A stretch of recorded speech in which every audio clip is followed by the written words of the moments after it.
और जब हमारा ये शरीर पूर्ण हो जाता है, ये आत्मा चली जाती है निकल करके, और जब हम लोग अंतिम यात्रा की ओर होते हैं बंधुओं, हमारे अंदर क्या कमी उस समय आती है? बाल भी होते हैं, आँख भी होती है, नाक भी होते हैं, सुंदर कपड़े भी हम पहने रहते हैं, फिर लोग क्यों कहते हैं ले जाओ ले जाओ, अब बहुत समय हो गया ले जाओ। क्यों? क्योंकि जो वो चैतन्य चित स्वरूप आत्मा बैठी थी वो परमात्मा में विलीन हो गई।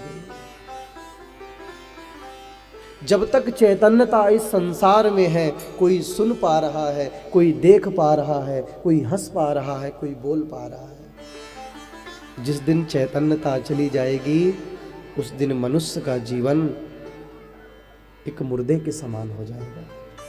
ये माइक है ना, इसमें भी चैतन्यता है, आप सबके अंदर चैतन्यता है।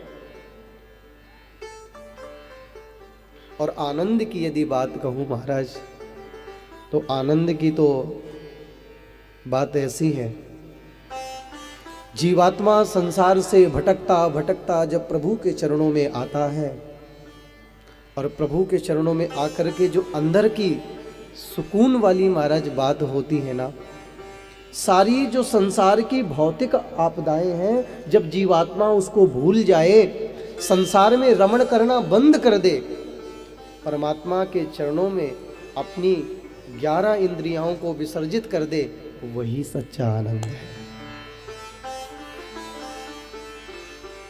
आज सब आप लोग क्या प्राप्त कर रहे हो? क्या सुख या आनंद? जरा बताओ। अरे एक बार बोलिए ना, आनंद। अच्छा, प्रसाद तो चकाचक सब पाए हो ना? अच्छा, कोई कोई नहीं पाए? इधर वाले तो कहते हैं महाराज हम चक पाए इसलिए तो सोफा पकड़ लिया है? एक बार कहो राधे राधे।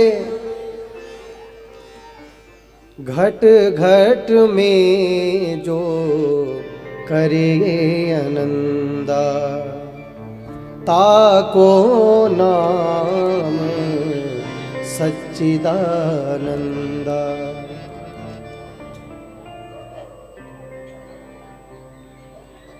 सिए राम में सब जग जानी, सिए राम में सब जग जानी, करहूं प्रणाम जोरी जोग पानी।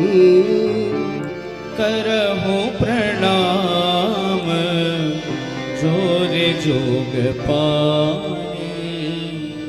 कण कण में परमात्मा का स्वरूप देखते हुए हम सब जितने यहाँ बैठे हैं, उस आनंद स्वरूप परमात्मा को प्रणाम करते हैं। बोलो आनंद कंद भगवान की जय हो। वृंदावन बिहारी लाल की जय हो। किसी ने पूछा वो करते क्या है?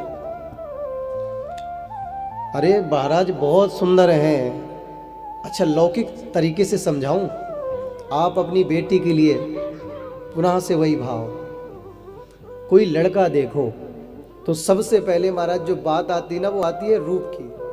हाँ, सबसे पहले कलयुग में महाराज इस हमारे भवाडवी संसार में लोग रूप देखते हैं। रूप कैसा है? हमारे होने वाले जमाई का, आपके दामाद का। हाँ, दामाद जमाई यही तो कहेंगे।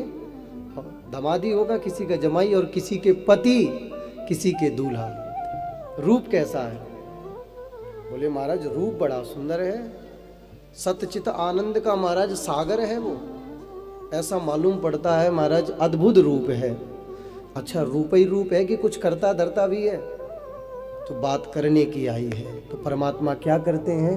विश्वोत्पत्त्यादि हेतवे।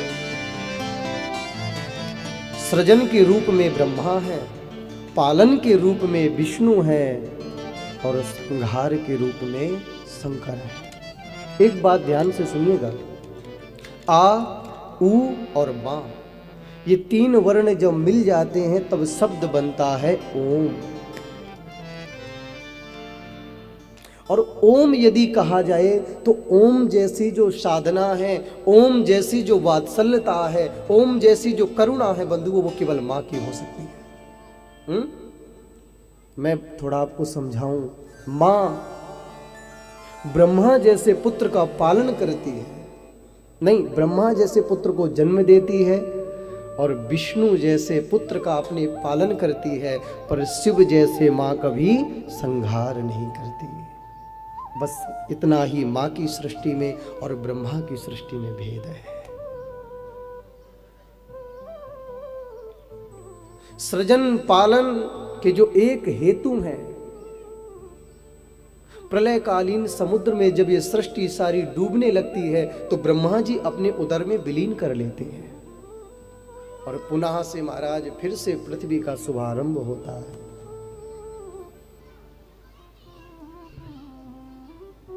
बात आती है पौरुष की। रूप अच्छा है, कार्य भी बड़ा सुंदर है महाराज, फैक्ट्री का पूरे मालिक है। अब ये बताओ कि बल है, बिटिया की लड़ाई भिड़ाई अगल बगल हुई तो रक्षा कर लेगा। तो भगवान का बल कैसा है? ऐसा है कि जो हम सब के काम का है। दैहिक, दैविक, भौतिक 3 प्रकार के ताप हैं और भगवान कहते हैं जो जीव मेरी शरण में आता है, जन्म जन्मांतर के, कर्म कर्मांतर के तीनों ताप में जला के भस्म कर देता हूँ। दैहिक देह द्वारा, दैविक देवताओं द्वारा और भौतिक यदि मैं सरल सी भाषा में कहूं तो संसारियों के द्वारा। माँ को मनाया बेटा रूठ गया, बेटा को मनाया बेटी रूठ गई, बेटी को मनाया सासू माँ रूठ गई। अगर आप सबसे एक निवेदन पूर्वक मैं बात कहूं बंधुओं, तो इस संसार में अपने द्वारा हर किसी को प्रसन्न तो किया ही नहीं जा सकता। सच्ची बात तो ये है। आप लोग बताओ क्या कर सकते हो? एक व्यक्ति से, किसी से मुझे आप कंटिन्यू 5 साल के अच्छे संबंध बता दीजिए, बताइए। बिना नोक झोंक हुए, बिना बातचीत हुए किसी से रहा है? नहीं रह सकता बंधु। यही है भौतिक ताप।